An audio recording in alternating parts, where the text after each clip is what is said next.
वो रुका नहीं, उसने उठाया पत्थर और ऐसे निशाना लगा के भोले बाबा में ही मारा। और भोले बाबा तो प्रकट हो गए, कहिए शंकर भगवान की। प्रकट हो गए और कहने लगे भक्त रुक जा रुक जा रुक जा। भोले बाबा को देख के डर गया, बोले प्रभु मैं तो आप में मारने आता था, आप तो बड़े दयालु हैं, प्रसन्न हो गए। बोले भैया तेरे नियम से मैं प्रसन्न हो गया, तेरा नियम जो है वो अच्छा है, तूने नियम नहीं तोड़ा, वर्षों हो गई। तो जीवन में एक नियम बड़े बड़े संत कहते हैं, नियम करने से क्या हो जाता है। कथा हो रही थी भागवत जी की कहीं किसी गांव में, तो पंडित जी ऐसे ही कह रहे थे व्यास जी के भैया अपने जीवन में कोई एक नियम अपनाओ, अपने जीवन में कोई नियम अपनाओ। तो उस कथा में बैठे थे भगत जी, प्रजापति जी। यहाँ भी कई घर हैं प्रजापतियों के। तो प्रजापति जी सुन गए बेचारे कि नियम होना चाहिए कोई। अब सोचने लगे भगत जी जाके क्या नियम करूं, क्या करूं। विचार किया, बोले व्यास जी ने कहा है तो मानना पड़ेगा, एक नियम क्या करूं। जो नियम करने वाले थे उनके सामने प्रजापति रहते थे, जो नियम सुन के गए हैं वो प्रजापति नहीं है, वो वैसे भगत हैं, कथा सुन के गए हैं। और जो सामने रहते हैं उनके वो प्रजापति रहते हैं, वो बर्तन बनाने का काम करते हैं। अब जो भगत जी सुन के गए हैं वो सोच रहे थे क्या नियम करूं। तो उन्होंने विचार किया कि मैं जब जगता हूं तो सामने जो प्रजापति जी हैं ये बर्तन बनाते हैं, तो क्यों ना मैं इन्हीं को देख लिया करूंगा रोज, मेरे तो इसी से भाग्य खुल जाएंगे, यही नियम हो जाएगा मेरा। अब वो भगत जी क्या करते, रोज जगते और जग के जैसे ही नेत्र खोलते तो पहले ऐसे करके देखते, धीरे से वो सामने ही देखते थे और दर्शन हो जाते थे, हाथ जोड़ लेते थे और प्रसन्न हो जाते थे। नियम चल रहा था, बहुत दिन हो गए करते करते, एक दिन भी नियम टूटा नहीं। एक दिन क्या हुआ, भगत जी जगे और भगत जी ने जैसे ही नेत्र खोले तो जो सामने प्रजापति जी थे बर्तन बनाने वाले वो दिखे नहीं। अब तो दोबारा से नेत्र बंद कर लिए, बोले भैया मेरा तो नियम टूट जाएगा, किसी को देखूंगा नहीं। अब नेत्र बंद करके घर में ही पहुंच गए सामने, नेत्र बंद कर रखे हैं और शोर मचा रहे हैं, भगत जी कहाँ हो, अरे भैया कहाँ हो। अंदर से आवाज आई वो तो खदान में मिट्टी लेने गए हैं, यहाँ पे नहीं है। अब खदान की तो उसे पता ही थी गांव में कि कहाँ है खदान, मिट्टी कहाँ से लेके आते हैं। अब उसने अंदाजा लगाया कि मैं तो वहीं जाके दर्शन करूंगा, नहीं तो नियम टूट जाएगा। अब नेत्र बंद करके जा रहा था, बोले किसी का मुख नहीं देखूंगा, भगत जी का ही देखूंगा। चले, वहां क्या हुआ, प्रजापति जी मिट्टी खोद रहे थे, मिट्टी खोदते खोदते उनको एक कलश मिल गया भरा हुआ धन से, धन से भरा हुआ कलश मिल गया।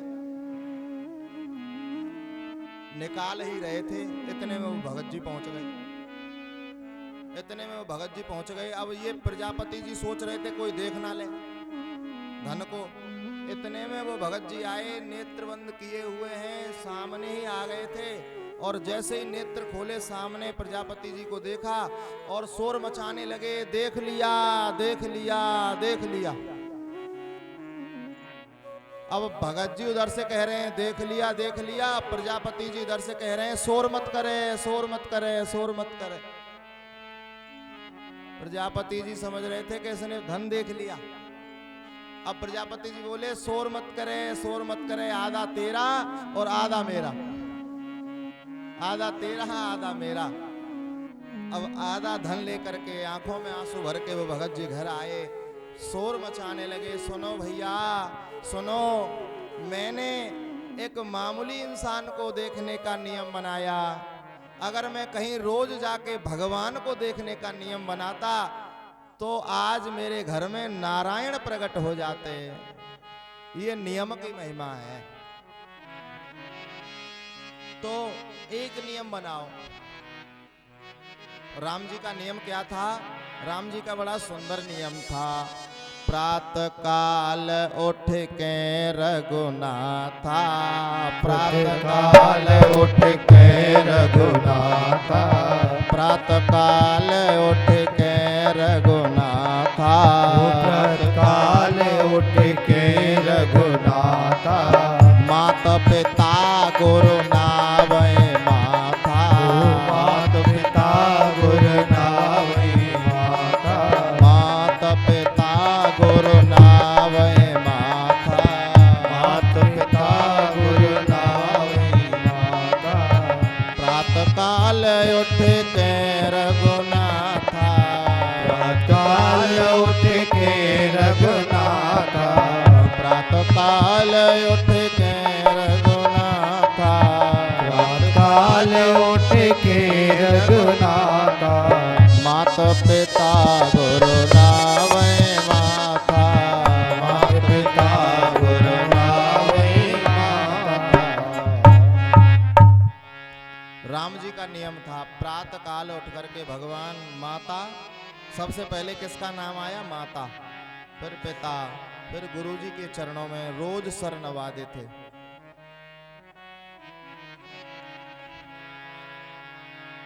पहला है यम, दूसरा नियम, तीसरा आसन। ये किस लिए बता रहे हैं हम? क्या वश में करने के लिए ये 8 नियम करने चाहिए? मन को वश में करने के लिए ये 8 नियम करने चाहिए। पहला है यम माने इंद्रियां, दूसरा है नियम जो अभी हमने बताया, तीसरा है आसन। हम एक आसन पे कितनी देर बैठ सकते हैं? जितना आसन आपका सिद्ध होगा उतना ही मन ज्यादा लगेगा। अगर आप 1 घंटे भी एक आसन पे नहीं बैठ पा रहे हैं तो मन कहां से लग जाएगा? इतनी तो मिर्च खावे महाराज, मन कहां से लग जाए? सात्विक भोजन पाना चाहिए मन लगाने के लिए। यम, नियम, आसन, प्राणायाम। प्राणायाम तो ये बाबा बताते ही हैं टीवी पे। कौन से बाबा हैं वो जो टीवी पे बताते हैं अनुलोम विलोम? रामदेव बाबा। तो अनुलोम विलोम कर लिया करो। ये सब भागवत जी आज्ञा कर रही हैं पहले से ही। प्राणायाम। चौथा, पांचवा प्रत्याहार विशेष है। प्रत्याहार ये 5 आप कर लो तो धारणा, ध्यान, समाधि अपने आप पीछे बाद की बात है। ये 5 सिद्ध हो जाएं पहले। 5वां है प्रत्याहार। हम खाते क्या हैं? अपने दिन के भोजन को जरा देखें, हम दिन में क्या पाते हैं? जो मिल जाए उसी को ऐंठ देते हैं। छोले भटूरे मिल जाए आ गए, चाउमीन मिल जाए खींच गए, भल्ले मिल जाए खींच गए, और आजकल तो वो कच्चे आ रहे हैं, वो सड़े हुए मोमोस, उनको भी खा जाते हैं। बर्गर, पिज्जा, इन सब को खींच रहे हैं तो मन कहां से लगे? गांवों में वैसे कम है, गांवन में कहां है? मैया तो तरसती रहते हैं बेचारी।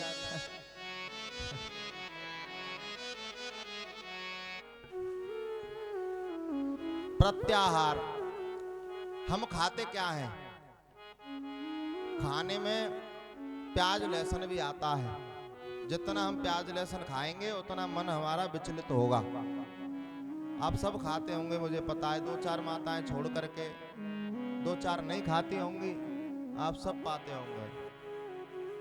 एक मैया तो हमें गांव का नाम नहीं बताएंगे, यहीं गांव के नाम, नजदीकी गांव है, तो वो आई कंठी लेने, बोले महाराज ये तुलसी की कंठी दे दो हमें और हम तिलक भी लगा लेंगे, भजन कर लिया करेंगे। मैं ठीक है।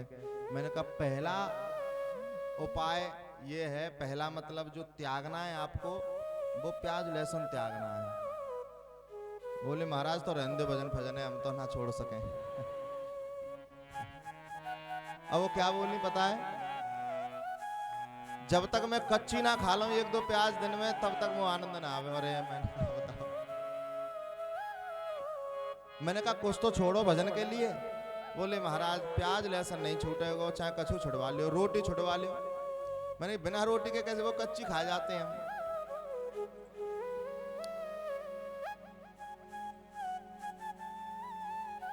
भजन में मन नहीं लगता प्याज लहसुन का। ऐसे समझो, जिस वस्तु का भगवान के लिए भोग न लगे उसको हम क्यों पाएं।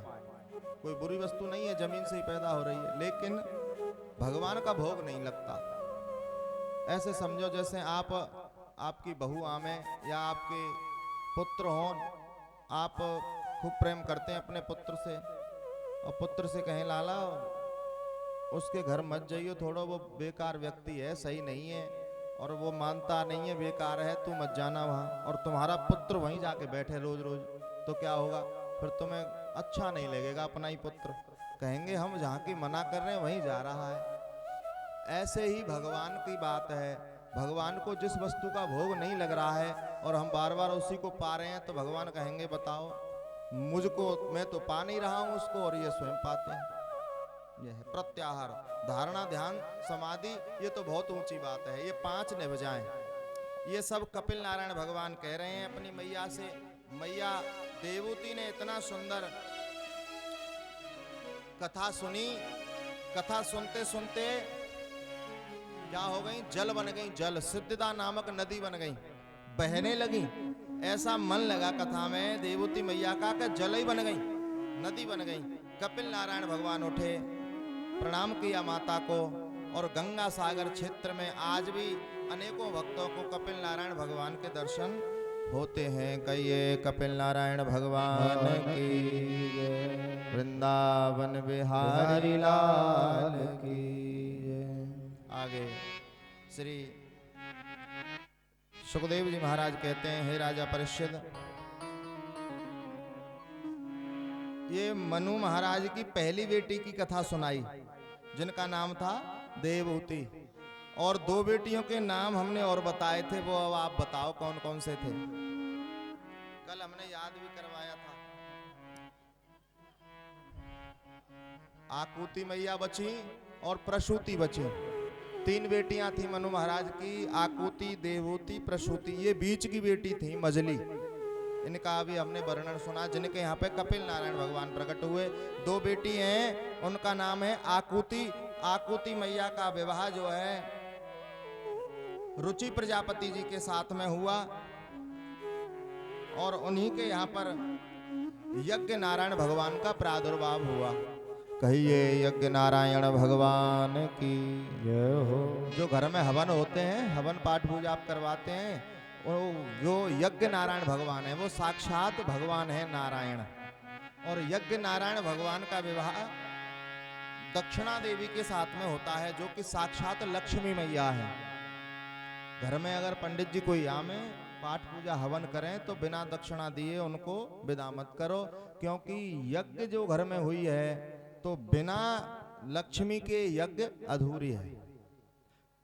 दक्षिणा में और दान में अंतर होता है। दक्षिणा आप ऐसे नहीं दे सकते कि हमारी यही सामर्थ्य है हम इतना ही देंगे। दान में ये हो सकता है। दक्षिणा में जो पंडित जी आए हैं उनका काम देख करके दक्षिणा दी जाती है। कई व्यक्ति होते हैं पंडित जी को बुला लेंगे, सत्यनारायण भगवान की कथा करवाएं घर में, 2-3 घंटे लगते हैं, यज्ञ करेंगे, हवन करेंगे, मंत्र बोलेंगे, पंडित जी 3 घंटे बोलते ही रहेंगे, और दक्षिणा के नाम पे 51 रुपया या 101 रुपया निकाल के देंगे। अब पंडित जी कुछ कहेंगे तो इतना ही, अब महाराज हमारी तो इतनी सामर्थ्य है। उस समय सामर्थ्य नहीं देखी जाएगी दक्षिणा में। दक्षिणा में महाराज जी ने जो काम किया है उसके हिसाब से दी जाएगी। और दान में सामर्थ्यानुसार, दान सामर्थ्य के अनुसार किया जाता है, और दक्षिणा पंडित जी का काम देख करके किया जाता है। तीसरी बेटी है प्रसूति। ध्यान से सुनो, प्रसूति मैया का विवाह दक्ष प्रजापति जी के साथ में हुआ। उनके यहाँ पे 16 कन्याएं प्रकट हुई। कितनी? 16। 13 कन्या धर्म को ब्याई गई, धर्मराज को। 13 कन्या किसको ब्याई गई? धर्मराज को। 13वीं कन्या है मूर्ति, उनके यहाँ पर नर नारायण भगवान का प्रादुर्भाव हुआ। कहिए नर नारायण भगवान की जय हो। जो जो 14वीं कन्या है उनका नाम है स्वाहा। जो 16 कन्या हुई प्रसूति मैया के, जो 14वीं कन्या हैं उनका नाम है स्वाहा। और स्वाहा माता का विवाह किसके साथ हुआ? अग्निदेव के साथ में। जब भी हम हवन करते हैं, यज्ञ करते हैं, बोलते हैं ना स्वाहा, क्योंकि गृहिणी ही गृह लक्ष्मी होती है। स्वाहा करके देवताओं को भोजन पहुंचाया जाता है। एक कन्या है 15वीं कन्या, उनका नाम है स्वधा। और स्वधा किसको ब्याई गई? पितरों को। जब भी पितरों का पूजन होता है, पंडित जी हवन करवाते हैं पितरों के नाम पे, तो स्वाहा नहीं बोलेंगे, पितृ देवताए नमः स्वधा, स्वधा बोलेंगे। स्वधा नाम की कन्या ब्याई गई पितरों को। और 16वीं कन्या है, उनका नाम है मैया सती। सती मैया किसको ब्याई गई? भोले बाबा को ब्याई गई सती मैया। ये 3 कन्याओं का वर्णन श्री सुखदेव जी महाराज ने सुनाया मनु महाराज की। अब मनु महाराज के एक पुत्र हैं जिनका नाम है उत्तानपाद जी महाराज। बड़े पुत्र का नाम है उत्तानपाद। उत्तानपाद जी महाराज के यहाँ पर बड़े ही सुंदर पुत्र हुए। बड़े ही 5 वर्ष की आयु में जिन्होंने भगवान को पा लिया। कौन से भक्त हुए? ध्रुव जी। ध्रुव जी महाराज हुए उत्तानपाद जी के पुत्र। अब कैसे हुए, इसी कथा में हम अब प्रवेश करते हैं। वृंदावन बिहारी लाल की। उत्तानपाद जी महाराज, इनके 2 विवाह हुए। अच्छा, उत्तानपाद कहते किसको हैं?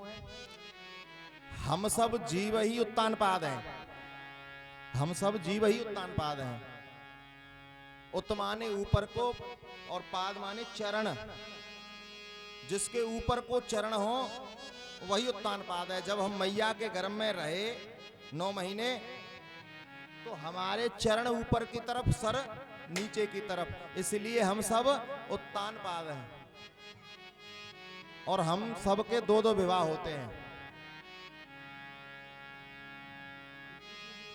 एक कोमति से, एक सुमति से। उत्तानपाद जी महाराज के भी 2 विवाह हुए। एक का नाम था सुरुचि और एक का नाम था सुनीति।